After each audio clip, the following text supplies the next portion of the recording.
Assalamualaikum warahmatullahi wabarakatuh. Waalaikumsalam warahmatullahi wabarakatuh.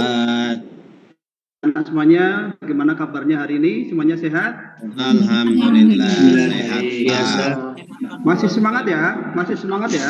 Semangat Pak. Masih semangat. Oke, ya sebelum kita mulai pembelajaran, ayo kita berdoa. Ya. Coba Asmuri, ya silakan dipimpin doa. Siap Pak. Yuk anak-anak, sebelum kita mulai mengikuti pelajaran sama Pak Guru, berdoa mulai.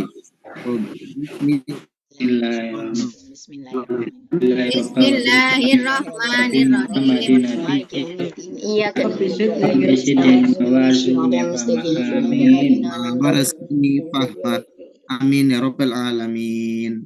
Amin. Terima kasih ya. Untuk selanjutnya coba hari ini yang tidak berangkat siapa ya? Ari Pak. Oh Pak Ari. Iya Ari. Oh iya itu tadi izin sama saya. Jadi berarti intinya nihil ya, cuman Ari. Ya Pak Ari izin Pak. Sudah.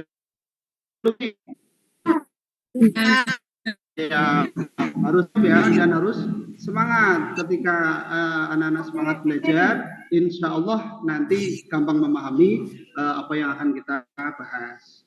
Sebelum kita mulai, kemarin kita juga sudah mempelajari nih, masih ingat nggak ini? Kita mempelajari tentang akhlak yang terpuji. Ada taubat, ikhlas, istiqomah, dan juga taat.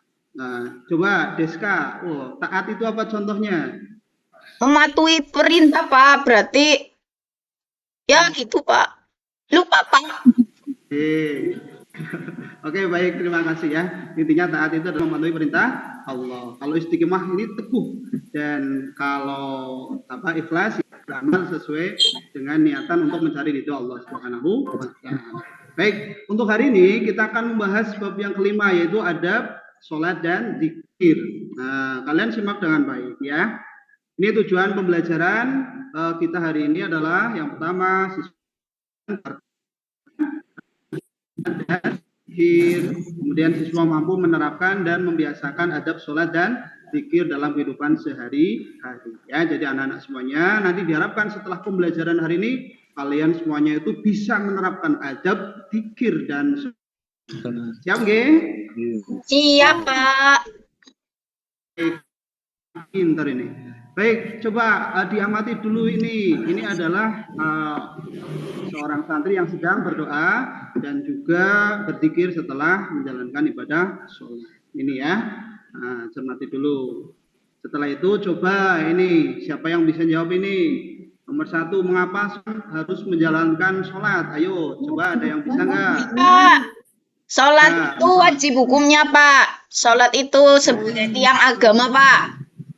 Oh iya, pinter banget Fijriatun ya, Mbak Fijriatun dan Mbak Tista ini pinter-pinter luar biasa. Yang kedua, apa yang menjadikan adab sholat dan zikir ini dilakukan? Ayo.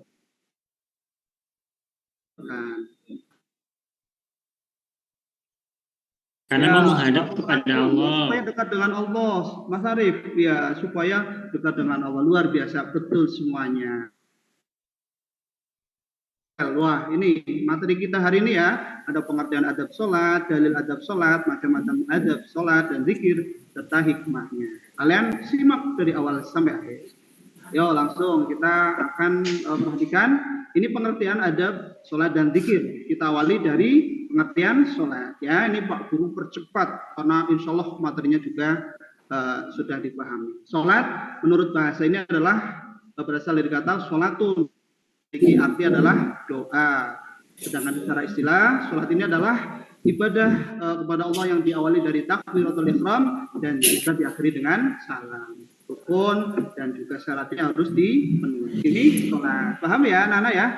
Udah terbiasa sholat. Ya, kemudian yang kedua, zikir ini adalah sarana untuk berkomunikasi langsung seorang hamba kepada Allah Subhanahu wa Ta'ala.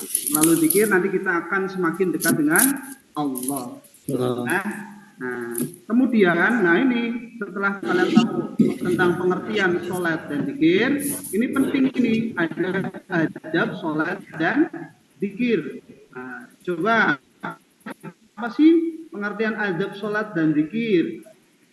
Adab sholat dan zikir Yang paling bawah. adalah etika atau adab yang seharusnya dilaksanakan ketika melaksanakan sholat dan zikir agar sholat dan zikirnya menjadi berkualitas, Pak.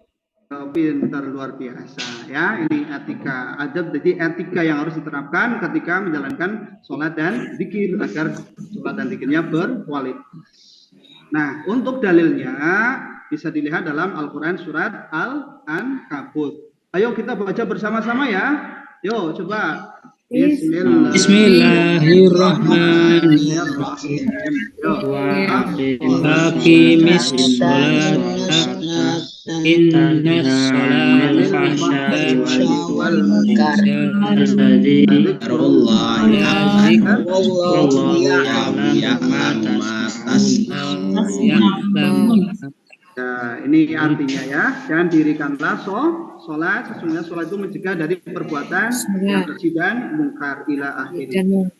Paham ya anak-anak ya?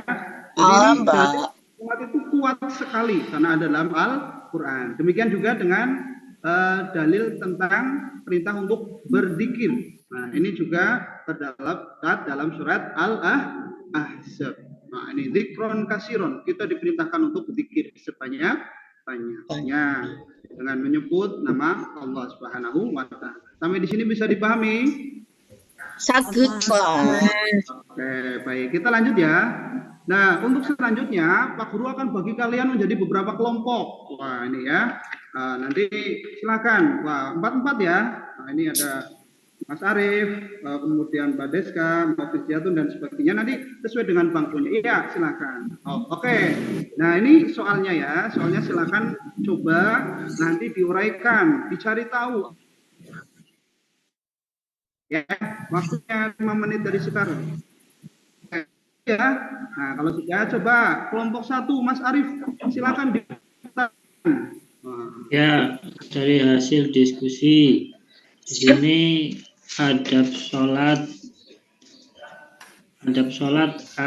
khusyuk ya, dalam keadaan suci, tempat yang tenang, memakai wewangian, menghadap kiblat, rasa takut, takut kepada Allah. Oke, bagus sekali, tepuk tangan untuk Pak Syarif kelompok 1 nih. Ore kelompok 1, ore kelompok 1. Ini kelompok 1. Nah, nanti yang lain bisa mengikuti ya, karena keterbatasan waktu. Ya, 1. Oke, kita jadi ternyata adab sholat itu pertama adalah khusyuk. Ya, khusyuk ini ketika sholat ya menghadap Allah. Iya, wais naik motor ya. Kita selain Allah. Kondisi suci ya, tidak boleh dalam kondisi najis, di tempat yang tenang, dan juga penuh rasa takut dan berharap kepada Allah. Sana di Ini adalah adab sholat. Nah, kemudian adab zikir bagaimana? Zikir ini diusahakan di tempat yang sunyi, memakai wangi-wangian juga dengan mengetahui artinya dan zikir sesuai tuntunan Rasulullah Shallallahu Alaihi sudah ini kan. Ayo.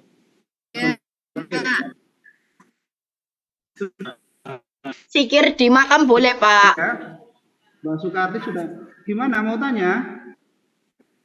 Ada ya?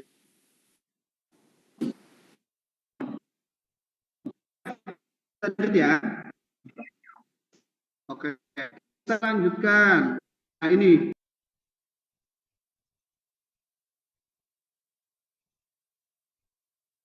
recording in progress. Nah, apa yang hikmahnya?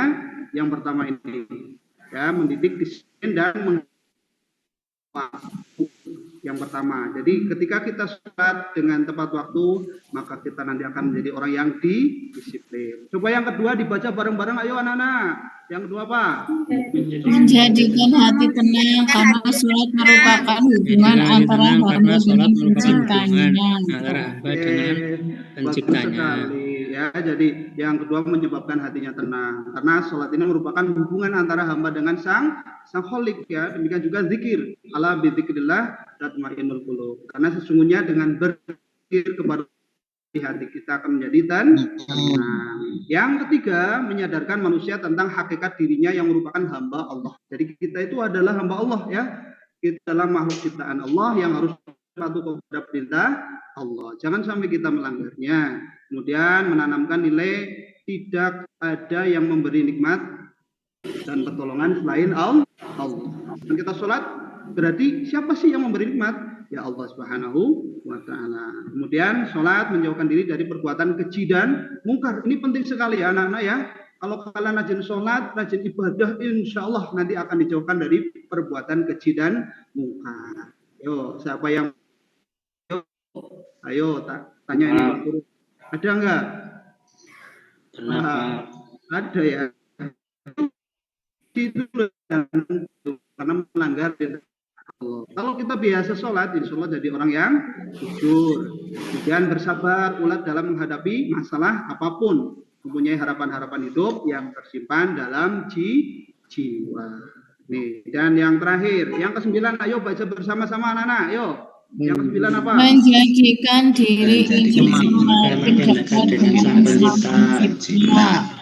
Betul sekali ya, dengan kita menjalankan ibadah sholat, nanti insya Allah kita itu akan semakin dekat dengan Sang Pencipta, yaitu Allah Subhanahu wa Ta'ala.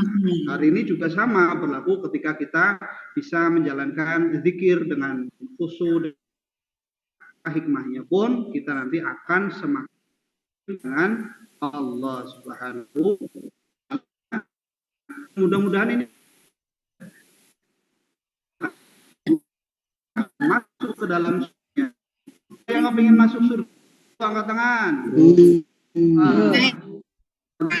Pengen masuk surga, ya. Oke, masih semangat nggak ini? Masih semangat. Ayo kita semangat yuk. Pak Guru punya tepuk, ya. Namanya tepuk ceria.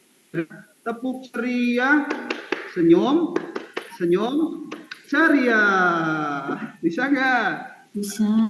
Ayo, bareng-bareng satu. Tepuk ceria. Senyum.